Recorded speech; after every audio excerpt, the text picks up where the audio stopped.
Si hay un tema que hoy debe ser tratado con la máxima seriedad, es el tema del abuso sexual. Se produce cuando un adulto indebidamente invade el espacio privado de un niño o produciéndose la misma violación o la invasión en forma inadecuada por pornografía y otras formas de lo que es su privacidad.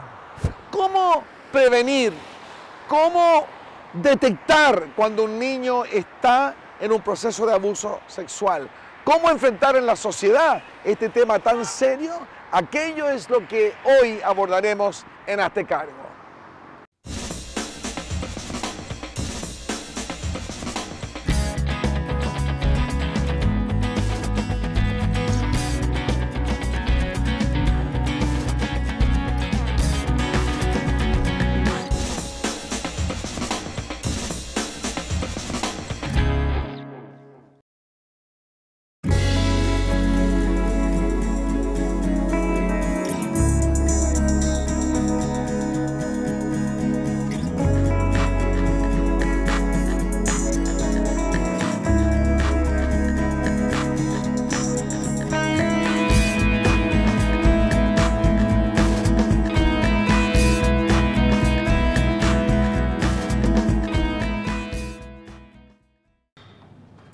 En este tema tan serio, nos agrada tener una persona que es experta en detección, una psicóloga infantil, Sofía Ales. Gracias por estar con nosotros en Hazte Cargo.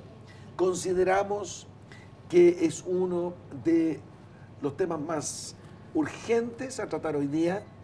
¿Por qué no partimos sencillamente definiendo qué es el abuso de menores? Perfecto. Bueno, en términos generales, el abuso sexual infantil tiene que ver con involucrar a un menor en cualquier actividad de índole sexual. Es bien importante que distingamos que el abuso sexual no necesariamente tiene que tener contacto físico. Nosotros en general, como públicamente se maneja que tiene que ver con violaciones, con tocaciones. Sí. No es así necesariamente. Hay abuso sexual que no es con contacto físico, como exhibirse frente a un niño o pedirle que se exhiba, hacerlo observar películas pornográficas, utilizarlo para producir pornografía. Eso ya es vulnerar. Eso ya es vulnerar su privacidad. Completamente, porque el niño no puede comprender lo que está sucediendo, no puede consentirlo tampoco, por lo tanto. ¿La ley pena eso? Sí, tiene, bueno, en términos legales tiene cada una de esas acciones un término específico, pero en términos desde la psicología, desde la vivencia, eso es abuso. Sí. Porque no, el niño, como le digo, no puede consentirlo porque no lo comprende. ¿Qué tipo de conductas se pueden observar en un niño que está siendo vulnerado sexualmente de esa manera, o aunque sea de esa manera? A ver, me encantaría poder dar conductas específicas que nos hablen del abuso, que nos revelen, pero es bastante complicado porque sí, hay indicadores en términos conductuales, pero que son inespecíficos, que nos hablan también de otras cosas que pueden estar pasando. El indicador más específico es el relato, es que el niño lo devele a través de un relato y diga, me están tocando, está pasando esto. ¿Y a los niños les creen? No, en general no. ¿Por qué no? Primero porque, bueno, se apela a que ellos tienen gran imaginación, pero como adultos sabemos que un niño no tiene ese conocimiento. Claro, ¿cómo podría inventarlo? No, es inviable, pero en general lo que pasa es que la gente no cree porque es muy doloroso creerlo. Okay. Porque ¿Y si no lo revelan, relatan? Hay otros indicadores, hay algunos que son altamente específicos, no tanto como el relato, pero que tienen que ver con evidencias corporales, lesiones, cualquier tipo de lesión en niños pequeños, cualquier tipo de lesiones en los genitales, irritaciones, infecciones, no hay que pasarlas por alto. Si bien hay algunas infecciones que se pueden dar sin contagio, sí, hay otras que necesariamente requieren un contacto. Entonces hay que buscar ayuda médica. Y hay otros indicadores que tienen que ver con terrores nocturnos, enuresis, que es empezar a orinarse una vez que ya se tuvo el control del esfínter, encopresis, que es cuando los niños ya empiezan a defecarse, que son indicadores más claros, angustia frente a cierto tipo de personas, temores exacerbados, temores que antes no se tenían, cambios conductuales que llamen la atención. Sí. Por eso, para prevenir, es tan importante conocer muy bien a nuestros niños. Yeah. ¿Es necesario acudir a un experto para poder comprobar esto? Y si es así, ¿cuándo vamos al experto para ayudarnos a diagnosticar lo que realmente está sucediendo? Es importante recurrir a un experto porque en el fondo él tiene las herramientas para poder hacer una evaluación completa. Sí. En general las evaluaciones no las hace solo un experto, son equipos multidisciplinarios porque se tienen que evaluar varias áreas, ¿ya? ¿Cuándo hacerlo? Lo antes posible. Acá hay un refrán que es ante la duda abstente, acá no, ante la duda consulta, ante la duda movilízate y busca ayuda. Porque si el relato, por ejemplo, que es muy extraño que no sea real, pero supongamos que no fuese real, ¿qué está pasando en un niño que estaría inventando algo así? O sea, también nos habla de algo. Sí. Que hayan regresiones en el desarrollo de las personas también nos habla de algo. Quizás no necesariamente de abuso, pero de otras cosas. Entonces, por eso es importante buscar ayuda a tiempo. Ya. Pareciera casi increíble que un adulto haga eso y encima de eso comprobar que en muchos casos, más de 40%, son familiares mismos, padres, padrastros. ¿Por qué se está produciendo esto? ¿Esto es más que antes? ¿Por qué sucede este fenómeno en la familia? ¿Por qué sucede? Porque el abuso tiene una característica que tiene que haber confianza. Se produce un abuso del poder. Sí. Entonces, en general, sucede con personas cercanas, porque la cercanía permite crear un vínculo, permite tener códigos, permite empezar a confiar. Y es por eso que ocurre en general en personas cercanas. El abuso muy pocas veces es una situación aislada, en general es más bien crónico, se produce varias veces en el tiempo, incluso por años, meses. Entonces es por eso que en muchas ocasiones son personas cercanas, sí. Porque necesitan seducir, necesitan hacer que el niño confíe en ellos para poder vulnerarlos luego. Sí. Mira, coméntame algo que a mí me dejó bastante traumado una vez en una cárcel, que un pedófilo que yo estaba visitando para tratar de ayudarle, me dijo: la sociedad no nos comprende, nosotros hacemos que al niño le guste, disfrute, por lo tanto debemos ser legalizados nosotros, debemos tener una mayor comprensión, incluso la ley debe protegernos, porque en realidad al niño no lo dañamos. Coméntame esa perspectiva personal del pedófilo. Hay una característica fundamental que define el abuso, que tiene que ver con que haya asimetría de poder, asimetría de conocimiento y asimetría en la satisfacción de necesidades. El adulto va a buscar la satisfacción, el niño no tiene necesariamente esa necesidad y no está buscando satisfacerla. Claro. ¿Ya? El niño además no tiene capacidad para comprender qué es la sexualidad, qué es lo que está pasando. Entonces, tampoco puede decidir, no puede sentir que lo disfruta porque en el fondo no sabe qué es lo que sucede a su alrededor, sí. No puede distinguirlo. ¿Cómo se recupera un niño del trauma o la experiencia del abuso sexual? Es importante decir que no necesariamente todos los niños van a tener un trauma. Hay variables que intervienen y que van definiendo cuál es el nivel de impacto del abuso, ¿ya? En el caso de que hayan consecuencias, de que haya un trauma tal cual, hay ejercicios en el fondo que van hacia la reparación, que están orientados, que los hacen profesionales. Hay programas a nivel estatal de reparación de maltrato, de vulneración de derechos, y para eso se necesitan especialistas, pero se necesitan adultos protectores de la familia. ¿Son exitosos? Son exitosos, sí. Qué bueno. Sí. Déjame preguntarte, a veces se confunde lo que... y probablemente por eso no le creen a los niños, lo que es el juego de despertar sexual entre menores o adolescentes, que podríamos hablar de incluso de etapas homosexuales, donde niños exploran y descubren su sexualidad. ¿Hasta qué punto aquello es normal y cómo se distingue de lo que podríamos llamar abuso sexual? Alrededor de los 4 o 5 años de edad se produce un pic en el tema de la exploración sexual. Los niños preguntan, miran, ejecutan ciertas conductas, tienen juegos que tienen algún contenido que los invita como a conocer, están descubriendo. Pero, niños y niñas. Es normal. Cuando hablo de niños me refiero en general a niños y niñas, ¿ya?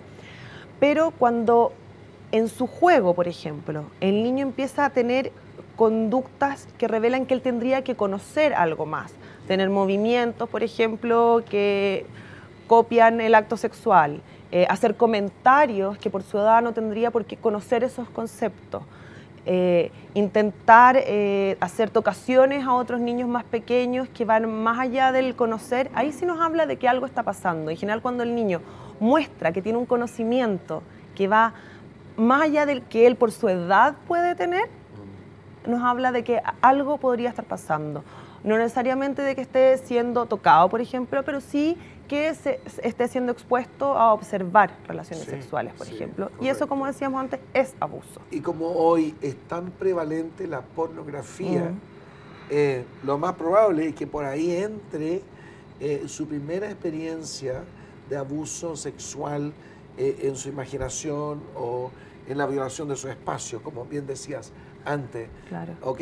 Y entonces eso me lleva, quizás, Sofía, a nuestra última pregunta, pero que tan importante es, ¿cómo preparamos los niños para prevenir, evitar, protegerse ellos mismos del abuso sexual hoy día? Preparándolos para la vida en general. Es una prevención que sirve no solo para el abuso. Bueno, en términos como quizás más específicos, lo que le podría decir es que siempre sepan los nombres de las personas con las que se relacionan, no más tío y tía, porque eso no nos permite distinguir. Que conozcan bien los nombres de las partes de su cuerpo. Claro los nombres, sin sobrenombres, sin por ir por el lado. Claros los nombres, ¿ya? Pero como le decía, hay otra prevención que es una prevención que los ayuda en otros ámbitos de su vida y que son cosas fundamentales. Desarrollar una buena autoestima, potenciar a nuestros niños, decirles lo valorables que son, mostrarles con acciones lo valorables que son. Un niño que se quiere a sí mismo, que se siente valorado, que se respeta a sí mismo, no va a dejar que otro lo pase a llevar. Sí. Respetar lo que a ellos les pasa, respetar sus límites y dejarlos confiar en esos límites. Muchas veces le decimos a los niños, dele un beso a la tía, pero ¿cómo no le va a dar un beso al tío? ¿Por qué tenemos que obligarlos? Nosotros como adultos, si no queremos besar a alguien, le damos la mano, le decimos hola. Nos dejamos confiar en lo que sentimos. Hay que escuchar a los niños. Bien, y obviamente como cristianos he descubierto como pastor que es importante a nivel más amplio cuando se trata con niños y como profesores probablemente, es bastante explícito explicarles los parámetros dentro de los cuales él es persona que no debían ser invadidos por otros. Enseñarles desde chicos esas cosas. Chiquitito. Y cómo denunciar, cómo también hablar cuando son invadidos. Desde chicos, estos días casi cada vez más chicos, ¿no es cierto? Sí. ¿Alguna última palabra que quisieras decir a los padres con relación a la prevención? Sí, invitarlos a mirar a sus hijos, invitarlos a estar con ellos, a conocerlos, porque si los aprendemos a leer, si los conocemos bien, nos vamos a dar cuenta de los cambios que tengan, de las cosas que les van a estar pasando. Es un tema muy difícil, es muy complicado, pero lo único que se necesita es contactarse realmente con tus hijos. Bien. Sofía, veo que eres una verdadera experta en este tema y nos has ayudado muchísimo. Muchísimas gracias por estar con nosotros en Hazte Cargo, transformar un tema que es tan delicado en algo de gran ayuda para los que están viéndonos. Así que muchas gracias por estar con nosotros y nosotros seguimos con más Hazte Cargo. Hay problemas en el mundo que también quieren hablar. Hay mensajes de esperanza que queremos escuchar. Y para eso trabajamos cada uno en su lugar. Hazte cargo. Una de las organizaciones que más se dedica al tema del cuidado de los niños es la UNICEF. Y tenemos el privilegio hoy de ser acompañados por Soledad Larraín, quien es además la encargada del área de la protección en UNICEF. Soledad, muy bienvenida a Hazte Cargo. Muchas gracias. Este tema tan serio, nos gustaría abordarlo con ustedes en cuanto a cómo en la sociedad podemos fomentar la protección del niño. ¿Cómo podemos preparar a nuestra sociedad para prevenir el abuso sexual de los menores? Bueno, yo creo que lo que estamos haciendo hoy día, lo que estamos conversando, conversarlo esto por la televisión, es una forma de ir preparándonos. Bien. O sea, yo creo que lo que es importante, en primer lugar, sacar el tema del abuso sexual como un tema tabú, un tema que no hay que conversar, un tema que ha estado lleno de mitos en relación a cómo es, qué sucede, y un tema que lamentablemente en nuestra historia ha estado ligado a estigmatizar a las víctimas. Sí. Y por eso una gran cantidad de víctimas tenían temor incluso a denunciar o a hablar de que habían vivido situaciones de abuso sexual, porque surgía la pregunta, ¿y qué habrán hecho para ser víctimas de abuso sexual? Yo creo que eso hoy día ha cambiado. Las víctimas de abuso sexual son víctimas, son personas que han sido vulnerados en sus derechos, y quien comete abuso sexual es un abusador, o sea, y eso es muy importante dejarlo claro. Y muchas veces seducidos, y ese es el problema, porque cuando se trata de comprobar el hecho, a veces es tan engorroso que la gente prefiere al final callar. ¿Cuáles serían los pasos que se debían tomar si nosotros observamos que alguien está siendo víctima de abuso sexual? Bueno, yo creo que es muy importante cuando uno conoce una situación de abuso, en primer lugar, proteger a la víctima. O sea, que ese abuso se detenga. El primer paso es que ese abuso se detenga. ¿Por qué digo esto? Porque el 85% de los casos, de acuerdo a un estudio que acaba de hacer UNICEF, es por conocidos. No es una víctima que estaba en la noche, que la asaltó en el parque, es por personas que conocen. Sí. Y lo más doloroso es que el 50% son familiares. Padres, padrastros. Normalmente hombres o El mujeres. 75% de los abusadores son hombres, y la mayoría de los abusos son contra mujeres, aunque hay un porcentaje aproximadamente, estoy hablando de acuerdo a las cifras que nosotros tenemos, aproximadamente un 25% de las víctimas que son niños. Estoy hablando de las víctimas menores de edad. Entonces, cuando este abuso es por conocido o por familiares, ¿qué pasa? Que ese abuso es reiterativo. Se da más de una vez. Entonces, cuando conocemos una situación de abuso, lo primero que tenemos que hacer es detener el abuso. Y para eso, muchas veces es relevante la denuncia. Hay temor a hacer la denuncia, dicen, bueno, la persona va a ser sometida a interrogatorio, pero la denuncia es la forma, primero, de detener el abuso, de proteger a la víctima, y en segundo lugar, algo que es bien importante, ese abusador puede estar teniendo otras víctimas, como lo hemos visto, porque en colegio la experiencia acá en Chile es que hay una denuncia y resulta que inmediatamente hay 10, 15, se descubren otras. Porque en general, quien está abusando, específicamente los niños, abusa con más de una víctima. Sí. Bueno, supóngale que yo soy una persona que soy abusada, o sé de alguien, tengo mis sospechas, ¿ya? ¿Qué pasos concretos debo tomar? ¿Qué puedo hacer yo? Aunque sea una víctima de hace muchos años, ¿qué debo hacer yo? ¿A dónde voy? ¿Con quién hablo? ¿Llamo a alguien por teléfono? ¿Qué nos dice la UNICEF al respecto? Bueno, hay aquí, cuando se conoce de un abuso sexual, que es un delito, está la obligación de denunciar. Y eso significa denunciar o en Carabinero, o en investigaciones, la PDI, que tiene un servicio especializado, o directamente en la Fiscalía. Directamente en la Fiscalía. Uno acude personalmente y hace la denuncia. ¿Y qué es lo que es importante? La Fiscalía investiga, porque ¿qué pasa? Por ejemplo, hay una situación en un colegio y uno dice, no estoy seguro, un niño habló, pero no estoy seguro. Para eso es la Fiscalía. Cuando uno hace una denuncia, no tiene por qué tener la certeza de que hay una situación de abuso, sino que basta con una duda fundada, digamos. Sí, bien. Porque muchas veces se ha dicho, gente tiene temor de abusar, porque el abusador mismo puede contraatacar con demandas legales, con relación a su nombre. Entonces, hay temor de denunciar. ¿Qué dirían ustedes ante esta amenaza? Yo creo que efectivamente hay temor.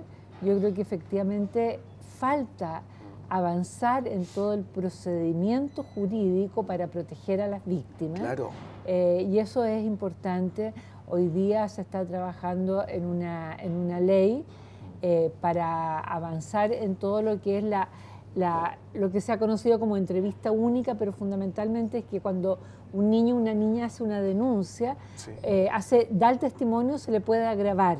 Y eso sirva para Mucho el juicio, mejor. en lugar de tener que declarar a veces hasta 9 veces. Bien. Entonces, grabar los testimonios en vez de llevar al pobre niño Exactamente. a muchas entrevistas ante los jueces. Claro, Parece una muy buena medida. sí, y que además muchas veces quien lo entrevista, por no decir interroga, porque en la práctica es un Sí. interrogatorio, son personas que no tienen la formación adecuada para tratar con un niño, sobre todo un niño que es víctima, que está Sí. en situación de O que vulnerabilidad. tengan motivaciones de manipulación legal. Por lo tanto, lo encuentro una muy, muy buena Sí. idea esa, ¿no? Sí, ahora yo creo que nosotros como sociedad tenemos que avanzar en creerle a los niños.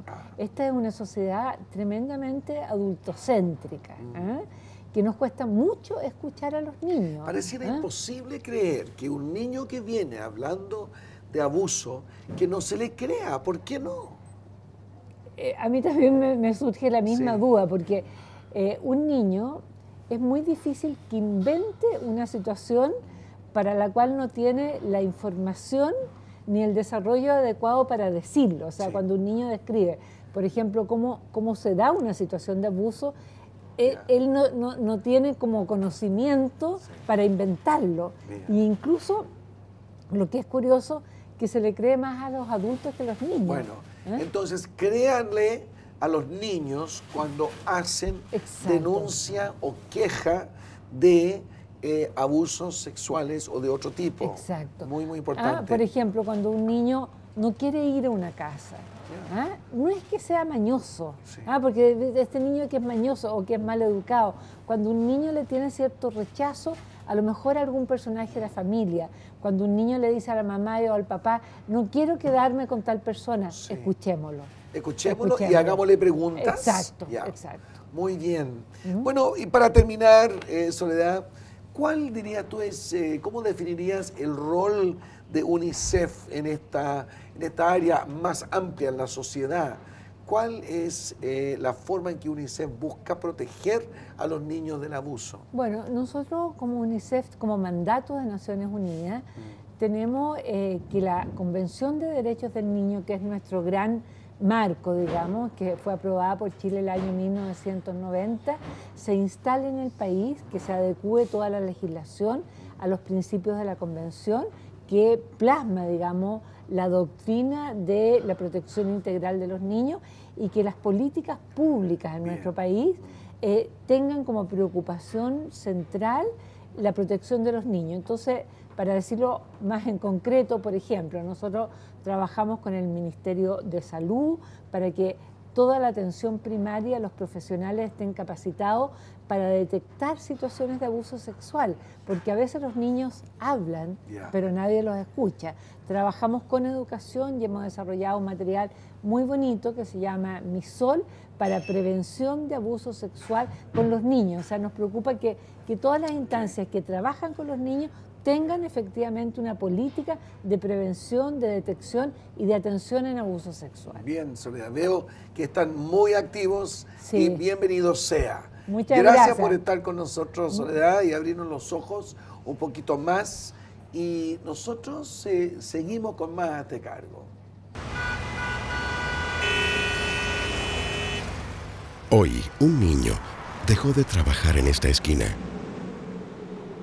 Hoy, un niño dejó de pasar sus tardes en la calle. Hoy, un niño volvió a jugar solo por diversión. Hoy, un niño fue apadrinado en World Vision. Vive la experiencia de transformar la vida de un niño y también la tuya. Apadrina a un niño hoy en World Vision y ayúdalo a cambiar su futuro. Jesús reserva las palabras de mayor ira, indignación y condenación para quienes serían abusadores de menores. Dice que mejor sería atarle una piedra de molino y tirarlo a lo más profundo del mar. No habla así de otros pecados, pero pareciera que en el caso de los niños indefensos, vulnerables, Jesús expresa su mayor ira. No es entonces de sorprenderse que un abusador de menores sufre tanto en esta vida. En la cárcel es consabido que son los que más son perseguidos por los demás prisioneros. Y en la eternidad, creo que el lugar más caliente del infierno es reservado para personas que abusan de menores. Habiendo dicho eso, he escuchado testimonios de abusadores de menores, de pedófilos, quienes en la misma cárcel piden que les visite un pastor y ahí se arrepienten profundamente. Ian Bundy contaba cómo él, a través de la pornografía, terminó siendo pedófilo, pero al final de su vida, antes de ir a la cámara de gas, él pide que le ayuden a recibir el perdón de Dios. Escucha de cómo Cristo puede perdonar cualquier pecado, incluso aquellos que Dios condena tanto. Recibiendo a Cristo, recibiendo el perdón, Ian Bundy muere en la cámara de gas y sabemos que va a la eternidad con Dios, porque hay perdón aún para el más terrible de los pecados. Y así es como, aún en el abuso sexual, Hazte Cargo quiere traer una palabra de esperanza. Dios puede transformar las vidas. Dios puede sanar los que son víctimas incluso de ese abuso, aún en su niñez hace muchos, muchos años. Lo hemos visto y creemos que el Dios de paz, misericordia y poder es capaz aún de sanar estas terribles heridas. Siga escribiéndonos entonces a nuestro programa Hazte Cargo, participe de él, denos más ideas y así juntos podemos producir un programa que nos ayude a hacernos cargo de los temas que más nos confrontan en la vida cotidiana. Luego nos veremos en España, Latinoamérica, hasta en Norteamérica me dicen ahora, con otro interesante programa de Hazte Cargo. Respetar lo que a ellos les pasa, respetar sus límites y dejarlos confiar en esos límites. Muchas veces le decimos a los niños, dele un beso a la tía, pero ¿cómo no le va a dar un beso al tío? ¿Por qué tenemos que obligarlos? Nosotros como adultos, si no queremos besar a alguien, le damos la mano, le decimos hola, nos dejamos confiar en lo que sentimos. Que nosotros como sociedad tenemos que avanzar en creerle a los niños. Esta es una sociedad tremendamente adultocéntrica, que nos cuesta mucho escuchar a los niños. Dios puede transformar las vidas. Dios puede sanar los que son víctimas incluso de ese abuso, aún en su niñez hace muchos, muchos años. Lo hemos visto y creemos que el Dios de paz, misericordia y poder es capaz aún de sanar estas terribles heridas.